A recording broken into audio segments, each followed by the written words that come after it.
बाबर ने क्या लिखा है? ये तो भारतीय गंवार है, ये तो देखने में भी अच्छे नहीं है। हम तो बड़े अच्छे थे कि इन सबको, हम काफिरों को हमने इस्लाम धर्म में परिवर्तित किया है, हम यहाँ पे राज कर रहे हैं, ये कितनी अच्छी बात है।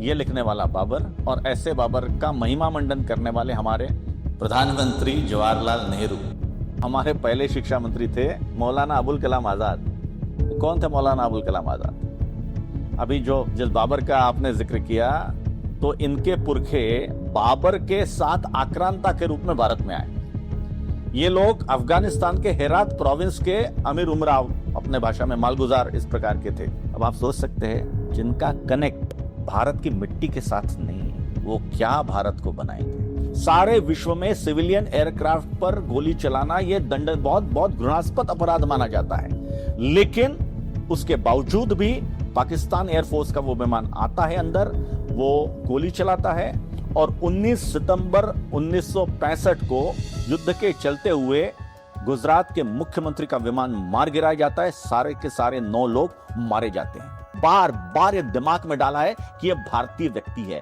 और ये मूर्खतापूर्ण हरकतें कर रहा है। सारे लोग उसमें हंस रहे थे, और पार्टी सिनेमा देखकर पूरा विश्व भारत पे हंस रहा था। दोस्तों नमस्कार, आज के इस खास वीडियो में आपका स्वागत है। दोस्तों, हम उस पीढ़ी के लोग हैं जिन्होंने बचपन में डिस्कवरी ऑफ इंडिया पढ़ी और देखी।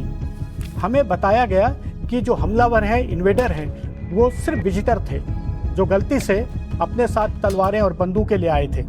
हमें यह सिखाया गया कि एक गाल आगे कर देना सबसे बड़ी कूटनीति है। एक ऐसा इंडिया जहां मुख्यमंत्री के विमान को दुश्मन मुल्क हमारे देश की सीमा के भीतर घुसकर मार जाता है और हम उप तक नहीं करते हैं। मोरक्को रब्बात सम्मेलन में प्लीज हमें भी अंदर आने दो की अर्जी लगाने के बाद भी हमें बाहर कर दिया जाता है। लेकिन क्या आपने गौर किया कि हम कब सॉरी वाले इंडिया से घर में घुसकर मारने वाले भारत बन गए। थार पारकर की 13,000 वर्ग किलोमीटर की जमीन गिफ्ट में दरिया दिली के साथ पाकिस्तान को देने वाले हम मात्र 72 घंटे में अभिनंदन को वापस ले आने में कैसे सफल हुए। दोस्तों, ये जो बातें मैंने आपसे कही, ये मेरी नहीं है, ये एक उस पुस्तक का अंश है जिसे लिखा है प्रसिद्ध लेखक श्री प्रशांत पोल जी ने, और पुस्तक का नाम है इंडिया से भारत एक प्रवास। और इसी मुद्दे पर बात करने के लिए हमारे साथ आज स्वयं प्रशांत जी मौजूद हैं। प्रशांत जी, आपका बहुत बहुत स्वागत है। नमस्कार और बहुत बहुत धन्यवाद मुझे यहाँ पर बुलाने के लिए। सबसे पहले तो आपसे यही जानना चाहूंगा कि इंडिया से भारत होने में इतना वक्त कैसे लगा? क्या वाकई में हम एड्रेस भूल गए थे? बहुत अच्छा मुद्दा है ये। मूलतः पुस्तक की जो थीम है, सोच है, वो यही है कि हम इंडिया थे, हम सोच से इंडिया थे, औपनिवेशिक मानसिकता से जकड़े हुए थे, आक्रांताओं की विचारधारा से हम बहुत ज्यादा प्रभावित थे। उसमें से हम अपने स्व को ढूंढने का जो प्रवास है, वो प्रवास अर्थात यह पुस्तक इंडिया से भारत एक प्रवास।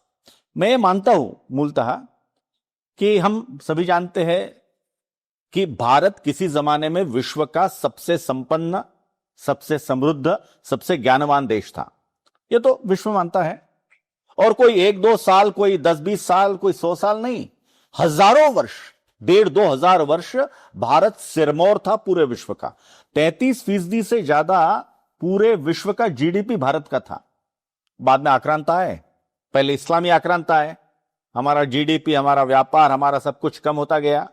बाद में अंग्रेज और मतलब यूरोपियन और अंग्रेज आक्रांता आए, तो हमारा जो जीडीपी था वो जब वो गए तो 2.4% बचा। तो उन्होंने तो हमारे देश की बहुत बर्बादी की, मान लिया। लेकिन 15 अगस्त 1947 को तो हम स्वतंत्र हुए थे। हम अपने ढंग से, अपने पद्धति से, अपने विचार से, अपनी विचारधारा से, अपने उन मूलाधार से, जिस मूलाधार के आधार पर हम विश्व में सिरमौर थे, हम अपने देश को बना सकते थे। हमारे हाथ में सब कुछ था, अनुकूलता थी, हम नहीं बना सके। और जैसा आपने कहा कि बहुत समय लग गया, क्योंकि ये सारा वातावरण इस प्रकार का बनाया गया। मतलब 1947 में जब हमें स्वतंत्रता मिली, तो वास्तव में लोगों का पूरा जो समर्थन था वो नेताओं के प्रति था। वो इतने ज्यादा नेताओं के प्रति आकर्षित थे या नेताओं की हर बात को झेलने के लिए तैयार थे, जो नेता कहेंगे वो करने के लिए तैयार थे। ये पूरी मानसिकता बनी थी। हिंदू मुस्लिम प्रश्न भी नहीं था, क्योंकि उस समय जिन मुसलमानों ने पाकिस्तान के लिए वोट डाला था, यानी पूरे देश में जहां जहां ब्रिटिश राज करते थे, ऐसे स्थानों पर 30 कॉन्स्टिट्यूंसीज थी जहां पर मुस्लिम के लिए रिजर्व थी। 30 कॉन्स्टिट्यूंसीज, उसमें एक में भी कांग्रेस नहीं जीती, सब मुस्लिम लीग के थे। उसमें से आधे तो आज जो भारत है उसमें थे, संयुक्त प्रांत मतलब आज के उत्तर प्रदेश, बिहार, मध्य प्रदेश वगैरह में थे। उनमें से आधे लोग तो वहां चले गए, आधे यहीं बचे। उनको मालूम था कि हां, हमने पाकिस्तान की मांग की, हां हमको पाकिस्तान मिला भी, लेकिन हम नहीं जा पाए पाकिस्तान में, कोई कारण रहे होंगे। अब हम भारत में है तो भारत में जो जो होगा वो हमें मानना होगा। वो मानसिकता थी। अब इतनी अनुकूल मानसिकता में तो कोई राष्ट्र बहुत मजबूत होकर खड़ा हो सकता है जिनकी इतनी प्राचीन, इतनी अच्छी परंपरा है। वो नहीं हुआ, दुर्भाग्य से नहीं हुआ। आपने अपनी पुस्तक में डिस्कवरी ऑफ इंडिया का उल्लेख किया है और बाबर की तारीफ जिसमें की गई है, और वही बाबर, जैसा कि आपने अपनी पुस्तक में लिखा है कि भारत को कोसने में कोई कसर नहीं छोड़ी। इस पर आपकी क्या प्रतिक्रिया है? इस पर आप क्या कहेंगे? हाँ, बहुत ठीक कहा आपने। ये जो मैं अभी बोल रहा था उसका मूल कारण है ये मानसिकता। हमारे प्रधानमंत्री जवाहरलाल नेहरू जी ने जो डिस्कवरी ऑफ इंडिया पुस्तक लिखी, उसके ऊपर दूरदर्शन ने अपनी एक सीरीज भी चलाई। 88-89 के लगभग, 88-89 के लगभग वो दूरदर्शन पे 51 या 52 एपिसोड्स की वो सीरीज चली थी। बाद में कई बार रीटेलीकास्ट हुई। उसमें उन्होंने क्या कहा? उसमें उन्होंने बाबर को बड़ा संवेदनशील, बड़ा अच्छा कलाकार, कलात्मक दृष्टि वाला और बहुत अच्छा ऐसे तारीफों के पुल बांधे हैं। और बाबर ने क्या लिखा है? बाबर ने लिखा है भारतीयों के बारे में, ये तो भारतीय गंवार है, ये तो देखने में भी अच्छे नहीं है, ना तो यहां पानी के लिए, पीने के लिए कुछ है अच्छा, खाने के लिए कुछ अच्छा नहीं है, ये लोग बिल्कुल गंवार है। हम तो बड़े अच्छे थे कि इन सबको, हम काफिरों को हमने इस्लाम धर्म में परिवर्तित किया है, हम यहां पे राज कर रहे हैं, ये कितनी अच्छी बात है। ये लिखने वाला बाबर, और ऐसे बाबर को का महिमा मंडन करने वाले हमारे प्रधानमंत्री जवाहरलाल नेहरू, ये हमारी दूषित मानसिकता की जड़ थी, दुर्भाग्य से। एक उदाहरण बता रहा हूं। कोई भी देश जब खड़ा होता है, तैयार होता है, तो उसके पीछे सबसे महत्व का मुद्दा क्या होता है? शक्ति क्या होती है? वो शक्ति होती है उस देश का शिक्षा मंत्रालय, क्योंकि शिक्षा से तो पूरा राष्ट्र बनता है, नई पीढ़ी तैयार होती है। जो शिक्षा मंत्रालय होता है, तो शिक्षा मंत्रालय, शिक्षा मंत्री, ये बड़े महत्वपूर्ण अंग होते हैं। हमारे यहां कौन थे? तो हमारे पहले शिक्षा मंत्री थे मौलाना अबुल कलाम आजाद। कौन थे मौलाना अबुल कलाम आजाद? अभी जिस बाबर का आपने जिक्र किया, तो इनके पुरखे बाबर के साथ आक्रांता के रूप में भारत में आए। ये लोग अफगानिस्तान के हेरात प्रोविंस के अमीर उमराव, अपने भाषा में मालगुजार इस प्रकार के थे। यहां आए, यहां उनको बहुत अच्छा लगा, यहीं बस गए। 1857 का जब क्रांति युद्ध हुआ, तब इनके दादाजी और पिताजी भागकर मक्का में गए। इनके पिताजी ने मक्का के एक महिला से विवाह किया। इनकी माताजी को हिंदी तो बहुत दूर की बात है, उर्दू भी नहीं आती थी, वो सिर्फ अरबी जानती थी। इनकी पूरी शिक्षा दीक्षा मदरसों में हुई। इनके पास कोई फॉर्मल एजुकेशन नहीं था, सारी मदरसों में शिक्षा दीक्षा हुई। भारत में आए तो 2 रेडिकल इस्लामी वीकली, अल बिलाल और अल बलाग, इसका संस्थापक संपादक रहे ये। इन्होंने जामिया मिलिया इस्लामिया जब अलीगढ़ में था, तो उसके भी संस्थापक रहे। ऐसा व्यक्ति कांग्रेस ने सिर्फ कि आपके पास मुस्लिम लीग के पास जिना है तो हमारे पास मौलाना अबुल कलाम आजाद है, ऐसा पोस्टर बॉय के रूप में उनको इस्तेमाल किया। जब भारत सबसे क्रूशियल स्टेज में जा रहा था, पूरा विश्व जब बहुत ऐसे मोड़ पर था, 1940 से 1945 जब विश्व युद्ध चल रहा था, ऐसे महत्वपूर्ण समय, सबसे ज्यादा समय तक भारतीय राष्ट्रीय कांग्रेस के अध्यक्ष इनको रखा गया, मौलाना अबुल कलाम आजाद को। और जब भारत स्वतंत्र हुआ तो पहले शिक्षा मंत्री बने ये मौलाना अबुल कलाम आजाद। और इनके मरते दम तक, मतलब इनके मृत्यु तक 11 वर्ष ये व्यक्ति भारत का शिक्षा मंत्री रहा। अब आप सोच सकते हैं, जिनका कनेक्ट भारत की मिट्टी के साथ नहीं है, वो क्या भारत को बनाएंगे? यह दुर्भाग्य था हमारा। प्रशांत जी, आपने अपनी पुस्तक में गुजरात के तत्कालीन मुख्यमंत्री बलवंत राय मेहता का जिक्र किया है, जिनका कि विमान दुश्मन मुल्क के द्वारा हमारी सीमा में घुसकर मार गिराया जाता है। और जैसा कि आपकी पुस्तक में जिक्र भी है कि उस दौर में हमारी मीडिया में या हमारी राजनीतिक हलकों में बहुत ज़्यादा कोई खास प्रतिक्रिया नहीं मिलती। और आज की अगर बात करें तो अगर नेता की गाड़ी का टायर भी पंचर हो जाए तो ट्वीट की बाढ़ आ जाती है। इस पर आप क्या कहेंगे? बहुत सही कह रहे हैं आप। मुझे पता चला, और मुझे अब देखिए, मैं अपने आप को मानता हूं कि मैं थोड़ी बहुत ज्यादा मतलब यहां वहां की पुस्तकें पढ़ ले रहता हूं, पठन पाठन का मुझे शौक है, काफी पढ़ता हूं, तो मुझे लगता है कि काफी कुछ चीजें मुझे मालूम होगी।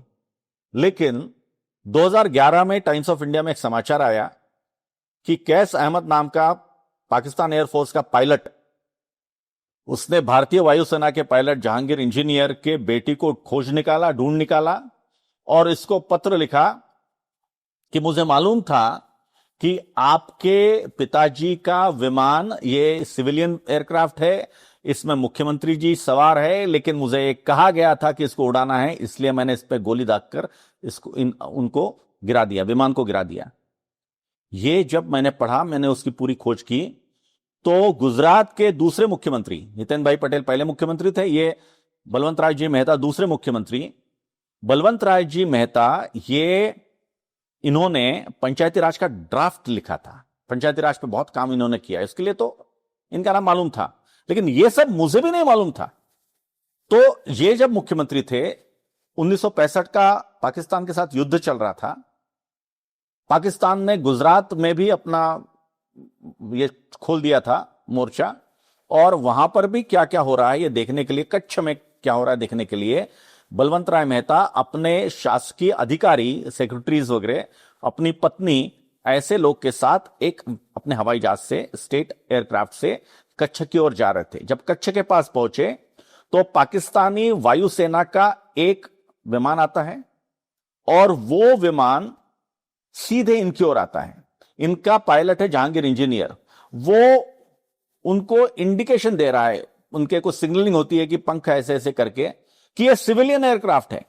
सारे विश्व में सिविलियन एयरक्राफ्ट पर गोली चलाना यह दंड बहुत बहुत घृणास्पद अपराध माना जाता है, लेकिन उसके बावजूद भी पाकिस्तान एयरफोर्स का वो विमान आता है अंदर, वो गोली चलाता है, और 19 सितंबर 1965 को युद्ध के चलते हुए गुजरात के मुख्यमंत्री का विमान मार गिराया जाता है, सारे के सारे 9 लोग मारे जाते हैं।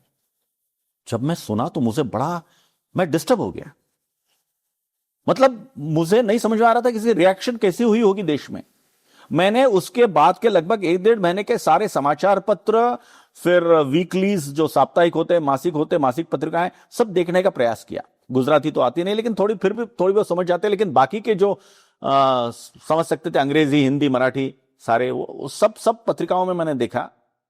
तो समाचार तो सब जगह था बलवंत राय मेहता जी का, लेकिन उसको लेकर भारत का जनमानस आक्रोशित हो उठा है, आंदोलित हो उठा है। उनको गुस्सा आया है कि पाकिस्तान का एक विमान भारत के अंदर घुसकर आता है और उनको मार देता है। कुछ नहीं, सारा देश शांत था। मुझे बड़ा ये लगा कि क्या भारत का क्षात्रदेश मर गया था? वो इंडिया था। इसलिए वो इंडिया से आज का जो भारत है, आज जब अभी जैसा आपने जिक्र किया, वर्धमान विंग कमांडर अभिनंदन वर्धमान जब वहां पे मिग से गिर जाता है और वहां पे पाकिस्तान में उनको पकड़ लिया जाता है, देश का जनमानस आंदोलित होता है। हमारे प्रधानमंत्री तुरंत उसके ऊपर एक्शन लेते हैं, दबाव बनाया जाता है। पाकिस्तान की संसद कहती है भैया उनको छोड़ दो, और 48 घंटों के भीतर विंग कमांडर अभिनंदन वर्धमान सकुशल ससम्मान भारत को सौंप दिया जाता है। यह भारत है, वो इंडिया था। मैंने आपकी पुस्तक पढ़ी, 1969 का वो वाकया, मोरक्को रबात का वो सम्मेलन, जिसमें भारत की ओर से लगातार कोशिश की जा रही थी कि उसे एंट्री मिल जाए, लेकिन जैसा कि आपने उल्लेख किया है कि भारत को जलील होना पड़ा। तो उस दौर का भारत, उस दौर की राजनीति आपकी नज़र में कैसी थी? क्या हम वाकई अति सभ्य अपने आप को बता रहे थे, या कोई उसकी अंतर्राष्ट्रीय वजह थी? ये बड़ा ऐसा वाकया था जो बहुत लोग को नहीं मालूम, अधिकतर लोग को नहीं मालूम, वो दिन बड़े खराब दिन होते थे भारत के। पूरे विश्व में भारत की कोई इज्जत नहीं थी। 1969 में अगस्त के महीने में जेरूसलम के पास वाली जो अल अक्सा मस्जिद है, जो तीसरे क्रमांक की मस्जिद मुसलमानों के लिए मानी जाती है, पवित्र ऐसी, उसमें किसी ऑस्ट्रेलिया के एक युवक ने आग लगा दी। उससे जो इस्लामी राष्ट्र थे थोड़े आंदोलित हो गए। उनका कोई बड़ा संगठन था नहीं। जो खाड़ी के देश थे उन्होंने सोचा कि एक हम विश्वव्यापी उसका संगठन बनाना चाहिए, और उसके लिए उन्होंने मोरक्को की राजधानी रबात में सितंबर में 22 से लेकर 25 सितंबर तक एक समिट रखा, मुस्लिम समिट। उसके बाद वो एक बड़ा विश्वव्यापी मुस्लिम ऑर्गेनाइजेशन खड़ा करना चाहते थे। इंदिरा गांधी जी को जब ये पता चला कि ऐसा ये होने वाला है, तो उनको ये लगा कि उस समय 1967 के जो चुनाव हुए थे, उसके बाद प्रधानमंत्री इंदिरा गांधी मतलब प्रधानमंत्री बन गई थी, तो 67 के चुनाव के समय वो प्रधानमंत्री थी। उसके रिजल्ट बहुत खराब आए थे। कांग्रेस को बहुत बिल्कुल मतलब बहुमत मिला था, लेकिन बहुत कम इसमें बहुमत मिला था। अनेक राज्यों में कांग्रेस हार गई थी। संविध सरकारें, विरोधी पार्टी साथ में आई थी और संविध सरकारें सत्ता पर आई थी। ऐसे में अगले चुनाव के लिए क्या करना चाहिए, यह सोचकर प्रधानमंत्री इंदिरा गांधी ने यह सोचा कि अगर हम उस समिट में जाते हैं और नए मुस्लिम संगठन की अगर सदस्यता लेते हैं, तो भारत का मुसलमान एक गट्ठा होकर हमें वोट करेगा, कांग्रेस को वोट करेगा। उस तुष्टीकरण के अंतर्गत इंदिरा गांधी जी ने दिनेश सिंह, उस समय के विदेश मंत्री थे, उनको कहा कि आप काम पे लग जाइए। गुरबचन सिंह जी वहां के राजदूत थे, बहुत अच्छे थे, बहुत इफिशिएंट थे। उनको कहा कि आप कुछ भी करके उसमें एंट्री लीजिए। लेकिन बड़ी मुश्किल से उन्होंने हां कहलवाई वहां के लोगों से। वो वहां के राष्ट्र कह रहे थे कि आपके यहां पे मुसलमान ये बहुसंख्यांक नहीं है, आपके राष्ट्र प्रमुख मुसलमान नहीं है, तो आपको हमारे मुस्लिम संगठन में सदस्यता क्यों लेनी है और हम क्यों आपको दे। लेकिन उसके बाद भी कैसे तो भी हां हो गई। तो यहां गुरबचन सिंह ने कहा कि आप हां हो गई, अपने को शायद हिस्सा मिल जाएगा। इंदिरा गांधी जी ने एक चार्टर फ्लाइट तैयार रखा था। फखरुद्दीन अली अहमद उस समय उद्योग मंत्री थे, उनके साथ कुछ मुस्लिम लोगों का एक प्रतिनिधिमंडल था। इंदिरा जी ने कहा तुरंत आप एयरक्राफ्ट लेकर जाइए और मोरक्को जाइए। फखरुद्दीन अली अहमद वहां पर गए, उनको एक होटल में रखा गया, लेकिन कहा गया, पाकिस्तान अड़ गया। पाकिस्तान ने कहा कि भारत को कैसे कि आप सदस्यता दे सकते हैं, कोई एलिजिबिलिटी नहीं है, उसकी कोई क्राइटेरिया नहीं बनता है। तो सारे मुस्लिम देशों को मानना पड़ा। भारत गिड़गिड़ा रहा था, गुरबचन सिंह गिड़गिड़ा रहे थे, दिनेश सिंह यहां पर फोन से सभी विदेश मंत्रियों से हाथ जोड़कर कह रहे थे भैया सदस्यता दिलवा दो यार। इंदिरा गांधी जी हर किसी को फोन कर रही थी। पूरे विश्व के सामने हमें गिड़गिड़ाने वाले लाचार ऐसे देश के रूप में हमारी छवि प्रस्तुत हुई। किंतु जो 22-23 मुस्लिम राष्ट्र थे, उन्होंने कहा कि नहीं, यह संभव नहीं है, क्योंकि पाकिस्तान अड़ गया था। सबने पाकिस्तान की बात मानी और फखरुद्दीन अली अहमद को उस होटल से बिना बाहर निकले हुए होटल से ही वापस उनकी फ्लाइट में, एयरक्राफ्ट में, और वो वापस दिल्ली आ गए। पूरे मुझे लगता है कि विश्व के इतिहास में किसी देश को इस प्रकार से बुलाकर उसको समिट में भी प्रवेश नहीं देना और दुत्कार के भगा देना, यह शायद इतिहास की पहली घटना होगी। इतनी अपमानजनक घटना हमारे साथ हुई और कोई देश में बहुत ज्यादा प्रतिक्रिया नहीं थी। तो वो इंडिया था जो ऐसा हीन दीन लाचार ऐसा इंडिया था।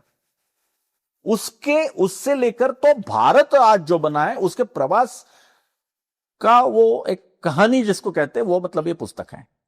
प्रशांत जी, मेरा अगला सवाल थार पारकर की घटना से जुड़ा है। भारत दुश्मन मुल्क की 13,000 वर्ग किलोमीटर की भूमि जीत लेता है, वहाँ पर डाकघर खुल जाते हैं और भी भारत की कई वहाँ पर एजेंसियाँ काम करने लगती हैं। लेकिन क्या इसे आप क्या वजह समझते हैं कि उसके बाद ठीक 1 साल बाद उसे गिफ्ट के तौर पर हम वापस कर देते हैं? थार पारकर का आप दुर्भाग्य देखिए, बंटवारे के समय असम में जो एक जिला था वो था सिलट।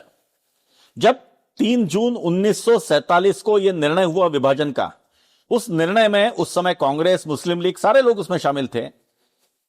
तो यह तय हुआ कि जो जो कांग्रेस शासित प्रांत है वो भारत में रहेंगे और जिन राज्यों पर, जिन प्रांतों पर मुस्लिम लीग का शासन है वो पाकिस्तान में जाएंगे, और जहां दोनों के बीच का कोई ठीक बहुमत नहीं है उसका बंटवारा होगा। अब इसमें सिलहट जो था वो असम में था, असम में कांग्रेस का शासन था, तो स्वाभाविक रूप से असम का पूरा पूरा ये भारत में आएगा, यह तय था। वहां पर 60% मुसलमान थे। नेहरू जी ने कहा कि नहीं, सिलहट में 60% मुसलमान हैं, इसलिए सिलहट में ये रेफरेंडम होना चाहिए, जनमत संग्रह होना चाहिए। लोगों ने विरोध किया, लेकिन नेहरू जी उसमें अड़े थे और सिलहट के लिए रेफरेंडम हुआ, और रेफरेंडम में बहुत कम वोटों से, लेकिन सिलहट जो था वो पाकिस्तान, मतलब उस समय के पूर्व पाकिस्तान में चला गया। लोगों ने, ज्यादातर लोगों ने पूर्व पाकिस्तान की ओर दिया, अंतर बहुत कम था। अब वैसी ही परिस्थिति ये थारपारकर जिले की थी। थारपारकर सिंध का हिस्सा था। वहां तो 90% हिंदू थे, यहां 60% मुसलमान थे, यहां 90% हिंदू थे। कई लोगों ने उस पर कहा नेहरू जी से कि जैसे सिलहट में जनमत संग्रह हुआ वैसे थारपारकर में भी होना चाहिए। नेहरू जी नहीं माने, थारपारकर के लोग अभागे रह गए और वो पाकिस्तान में चला गया। बाद में जब 1971 का युद्ध हुआ, तो जैसे मैंने कहा कि हम दोनों मोर्चे पर भारत जीत रहा था, हमारे जवानों ने जबरदस्त बहादुरी दिखाई थी और थारपारकर हमारे जवानों ने जीत लिया। बिल्कुल तुरंत ही 1-2 दिन में थारपारकर जीत लिया।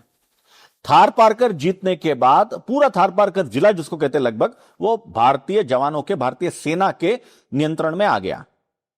तो भारतीय सेना ने स्वाभाविक रूप से वहां पर चूंकि नियंत्रण में आ गया तो प्रशासनिक व्यवस्थाएं भी बनाना प्रारंभ की, सारा ठीक ठाक किया, उसकी आपूर्ति व्यवस्था ठीक की, लोगों की सारी सुख सुविधाएं देखी बराबर है या नहीं, उसको एक गुजरात का जिला के तौर पर उसको माना, उसको पिन कोड नंबर भी दिया, वहां पोस्ट ऑफिस खुल गया। और जैसे भारत के एक बाकी जैसे गांव शहर होता है, बाकी जिला होता है, वैसे ही जिले के जैसे थारपारकर का काम चलने लगा। तो थारपारकर के लोगों को लगा कि अब तो हम भारत निवासी हो गए, बड़े खुश हो गए सारे। वो जो दिवाली उन्होंने मनाई है 1965 के सितंबर का, वो ये हुआ था। उसके बाद जो 1965 के बाद वाला जो जो जो दिवाली उन्होंने मनाई, जबरदस्त दिवाली उन्होंने मनाई थी, चूंकि वो भारत में थे। अब ये नियंत्रण कितने समय तक था? 1 वर्ष से भी थोड़ा ज्यादा ये भारतीय सेना के अंतर्गत था, भारतीय प्रशासन के अंतर्गत था। और सबसे बड़ी बात, पाकिस्तान के लोगों ने मान लिया था कि थारपारकर तो अब भारत का हिस्सा है। वैसे भी हिंदू बहुल है, वहां हिंदू बहुत ज्यादा थे, और चूंकि इतने जबरदस्त उनका पराभव हुआ था पाकिस्तान के, इतने जबरदस्त हारे थे, वहां बांग्लादेश की चोट खाई थी, यहां पे पश्चिम के मोर्चे पर भी अच्छे ऐसे हारे थे, तो उनको लगा था वैसे भी हारे हैं, 90,000 हमारे सैनिक यहां पे कैद में हैं, तो थारपारकर तो गया। और उनको कोई उसमें बहुत दुख नहीं लग रहा था, ऐसा लगता है। उनकी जो रिएक्शंस उनके सारे उस समय के, चाहे डॉन वगैरह जैसे समाचार पत्र आप देखिए, बाकी का वहां का मीडिया देखिए, लोग के वक्तव्य देखिए नेताओं के, तो थारपारकर के बारे में किसी ने मांगा नहीं था, नहीं थारपारकर दे दो हमें। अब दुर्भाग्य देखिए, 90,000 सैनिक हमारे, मतलब उनके सैनिक हमारे कब्जे में थे। उनके बड़े अधिकारी तो जबलपुर में रखा गया था उनको। अब जब ये शिमला शिखर वार्ता हुई भुट्टो और इंदिरा जी के बीच में, तो सबको लगा कि अब तो सारे, मतलब जिसको ट्रम्प कार्ड्स जिसको कहते हैं, सारे ताश के पत्ते, जो मेन पत्ते, वो तो भारत के हाथ में है। भारत अब अपनी बात मनवा सकता है। अब जैसे थारपारकर जिला मान सकता था, पाकिस्तान में मान लेता। 90,000 कैदियों को छोड़ने के एवज में भारत के जो कुछ 300-400 कैदी थे, उसके लिए भी बात कर सकता था। दुर्भाग्य, जवाहरलाल नेहरू जी की बेटी ने कुछ नहीं किया। थारपारकर के लोग दूसरी बार अभागे रह गए, फिर बेचारों को पाकिस्तान में जाना पड़ा। ये बहुत बड़ा दुर्भाग्य। ये इंडियन मानसिकता थी, ये इंडिया की मानसिकता थी, पराभूत मानसिकता थी। हम सारे हमारे आक्रांताओं के मानसिकता से प्रभावित थे, हमारे दिमाग में सब घुस गया था। वो निकालना आवश्यक था, डिकॉलोनाइज करना आवश्यक था, डिटॉक्स जैसा होता है, दिमाग से निकालना क्या आवश्यकता था। हमारे राजनेताओं ने, तत्कालीन नेताओं ने ऐसा कुछ नहीं किया।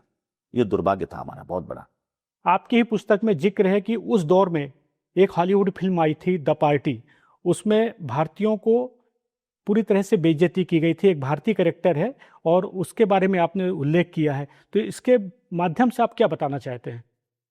हाँ, मैंने उस समय का वर्णन करते हुए 60 का दशक, 70 का दशक में विश्व के पटल पर भारत की स्थिति क्या थी, वो दर्शाने के लिए कुछ उदाहरण दिए कि किस प्रकार गेहूं हमें लाचार होकर अमेरिका से लेना पड़ता था, किस प्रकार ये पार्टी नाम की एक सिनेमा बना उस समय। पीटर सेलस उस समय का प्रसिद्ध हॉलीवुड का अभिनेता, उसने उसमें प्रमुख भूमिका की। वो भूमिका किसकी की? तो एक भारतीय की। तो एक गलती से एक भारतीय एक वहां के हॉलीवुड के किसी डायरेक्टर ने दी हुई एक बड़ी आलीशान पार्टी में घुस जाता है। गलती से उसको निमंत्रण में घुस जाता है, मतलब उसको गलती से निमंत्रण मिलता है। वो निमंत्रण मिलने के बाद वो भारतीय व्यक्ति कैसी कैसी बेवकूफ भरी हरकतें करता है, मूर्खतापूर्ण हरकतें करता है, ये पूरे सिनेमा में दिखाया और लोग उसकी बड़ी मजा लेते, बड़े हंसते हैं। पीटर सेलस को भारतीय दिखाने के लिए उसके चेहरे पे काला पोता है, बार बार नमस्ते नमस्ते करते दिखाया गया है, बार बार ये दिमाग में डाला है कि यह भारतीय व्यक्ति है और यह मूर्खतापूर्ण हरकतें कर रहा है। सारे लोग उसमें हंस रहे थे और पार्टी सिनेमा देखकर पूरा विश्व भारत पे हंस रहा था। ऐसे अनेक उदाहरण मिलेंगे। वो इंडिया था। उस इंडिया से हम बाहर निकल रहे हैं, यह बहुत आवश्यक है। इसलिए उस इंडिया को समझना भी आवश्यक है कि इंडिया की मानसिकता क्या थी और आज हमारी मानसिकता क्या है, क्या हमें बनानी चाहिए, यह बहुत आवश्यक है। जिस दौर को बेस करके आपने पुस्तक लिखी है, जिसमें ये बातें सामने आती हैं कि हम ऐसे देश के नागरिक थे जो खामोश रहता था, लेकिन अभी आज के दौर की अगर बात करें तो खामोश रहने वाला जो भारत है अब तो घर में घुसकर मारता है। तो इस बदलाव को अब किस नजरिए से आप देखते हैं? मेरा यह मानना है कि 16 मई 2014 यह भारत के लिए टर्निंग पॉइंट था। उसमें जो सत्तांतर हुआ, राष्ट्रीय विचारों की सरकार दिल्ली में बैठी, वो सरकार यानी स्व के जागरण का परिणाम था। उसके कारण अगली चीजें हुई ऐसा नहीं। तो राम जन्मभूमि आंदोलन के बाद से लोगों के मन में यह विचार आना प्रारंभ हुआ कि पूरे विश्व के सारे लोगों के आराध्य, ये तो अपने अपने स्थानों पर है और बड़े समृद्ध है, चाहे वो वेटिकन है, चाहे मक्का मदीना है, हमारे आराध्य टाट पट्टी में और जेल के अंदर वहां पे सिक्चों में है। ये कैसे हो सकता है? मालूम नहीं था हमें। हम अपने आप को भूल गए थे। वो स्व को खोजने की जो यात्रा है, स्वबोध की जो जागरण है, वो चल पड़ा श्री राम जन्मभूमि आंदोलन से। और उस आंदोलन के कारण लोगों को अपने आप में देखने का मौका मिला, अपने को समझने का मौका मिला। उसका परिणाम जैसे मैंने आपको बताया कि ये 2014 के चुनावों में राष्ट्रीय विचारों की सरकार दिल्ली में बैठी। और जब वो बैठी तो स्वाभाविकतः उसका मूलाधार तो भारत था। उसका मूलाधार, उसकी सोच यह पूर्णतः भारतीय थी, इंडियन नहीं थी। और इसीलिए वो तो हमारे पास तो जैसा मैंने कहा कि हम संवाहक थे किसी जमाने की विरासत के, जब हम पूरे विश्व के सिरमौर थे। ऐसे भारत को जब हम फिर से देखने लगे तो भारत का क्षात्र तेज जाग गया। जो क्षात्र तेज ये निष्क्रिय हो रहा था इंडिया में, वो क्षात्र तेज जाग गया। और इसीलिए भारत सबसे आंख में आंख डालकर बात करने लगा। एक समसमान श्रेणी में, समसमान स्तर से लोगों से, विश्व से बात करने लगा। और इसीलिए जैसा मैंने कहा कि अभिनंदन वर्धमान को 48 घंटों में यहां पे लाया गया, यह भारत था।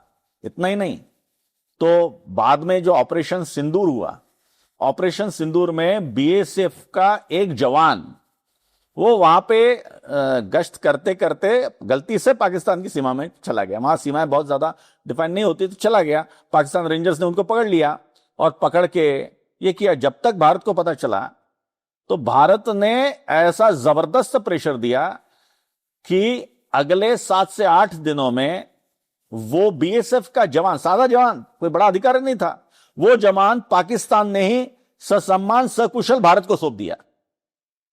तो ये जो है, ये भारतीय मानसिकता है कि हम किसी पर आक्रमण नहीं करेंगे, लेकिन किसी ने आक्रमण किया तो मुंह तोड़ जवाब देंगे, घर में घुस के मारेंगे। ये सारे जो हमारे ऊपर आक्रमण हुआ, हमने हर इसमें अलग अलग प्रकार की स्ट्राइक थी, अंदर गए, सब कुछ किया।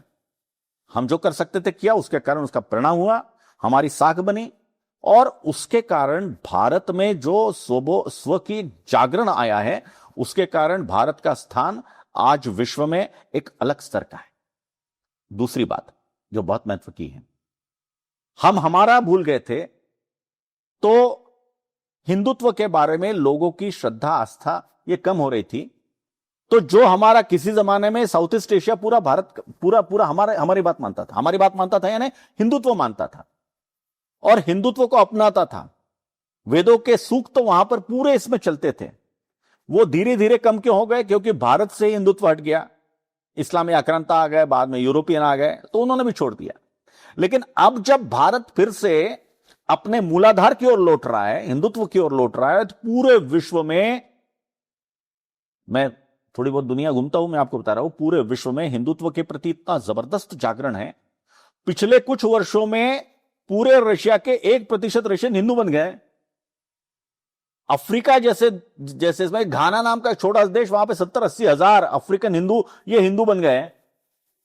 आपको ये पूरी मूवमेंट पूरे विश्व में चलती दिखेगी। भारत में भी चल रहा है, भारत में हर जगह आप जाएंगे तो भजन जामिंग चल रहा है, कहीं पे भजन की बात चल रही है, कहीं पे ये सारा अपने आप को ढूंढने का जो एक प्रवास चल रहा है, ये बड़ा सुखद है। और ये भारत की अपनी पहचान मिलने के कारण ये सुखद परिणाम सामने आ रहे हैं। प्रशांत जी, आपकी पुस्तक के बारे में मैं एक आखिरी सवाल पूछना चाहूंगा कि आपने जो पुस्तक लिखी, किस भाव से लिखी, क्या उद्देश्य है, और आप क्यों, अगर उसे पढ़ना चाहे व्यक्ति तो क्यों पढ़े?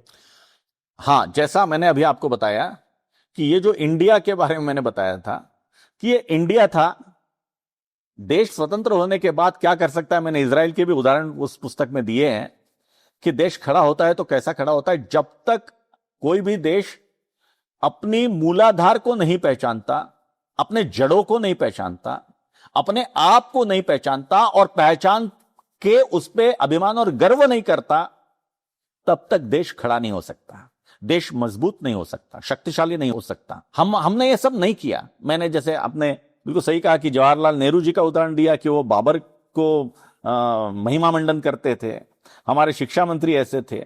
हमने सारे आक्रांताओं का ही महिमा मंडन किया।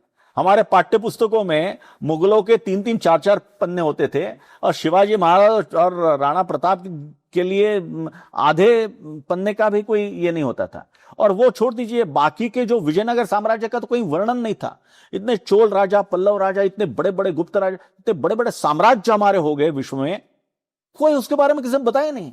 ये कई बातें जो मैंने लिखी है हमको किसी को मालूम ही नहीं थी। सारा इतिहास हमको दबाया गया। उससे परिचित करवाने के लिए, अपने आप का प्रवास देखने के लिए, अपने आप को पहचानने के लिए ये जो प्रवास चला इंडिया से भारत का, ये स्वबोध के जागरण का जो प्रवास चला, उस प्रवास को कहानी के रूप में लिखने का मैंने प्रयास किया। ये मेरे पुस्तक लिखने के पीछे की सोच थी, ये मेरा उद्देश्य था। प्रशांत जी, आपसे चर्चा करके ये बात समझ में आई कि ये जो आपकी पुस्तक है सिर्फ एक पुस्तक नहीं, बल्कि हर उस भारतीय के लिए एक वेकअप कॉल है जो औपनिवेशिक चश्मा लगाकर घूम रहा है। चर्चा में शामिल होने के लिए आपका बहुत बहुत धन्यवाद। बहुत बहुत धन्यवाद सुमन जी, आपका मुझे यहां पर बुलाया और पुस्तक पे इतनी अच्छी चर्चा की। बहुत बहुत धन्यवाद। तो दोस्तों, प्रशांत जी से चर्चा करने पर एक बात समझ में आती है कि इंडिया हमारी एक ऐसी मानसिक स्थिति थी जो हमें छोटा सोचने पर मजबूर करती थी, और भारत आज हमें मजबूत और प्रभावशाली राष्ट्र महसूस कराता है। आपको यह वीडियो कैसा लगा? अपनी प्रतिक्रिया कमेंट बॉक्स में आकर जरूर दें। नमस्कार।